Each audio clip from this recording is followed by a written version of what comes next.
আপনি পারবেন আমাকে মুক্ত করতে এখান থেকে? পারবেন? আজকে আপনার গায়ে হলুদ। তাতে কি? বিয়ে করলাম।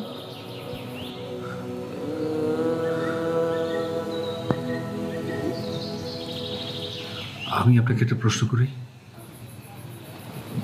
আমি যদি আপনাকে মুক্তি দিতে পারি, আপনি কি পারবেন এই আরাম আয়েশের জীবন ছেড়ে, এই ঐশ্বর্য ছেড়ে বেঁচে থাকতে পারবেন? পারবো।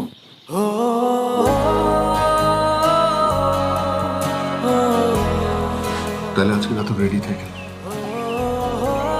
আমি আসবো। আজ রাতে আপনি আবার হাসবেন।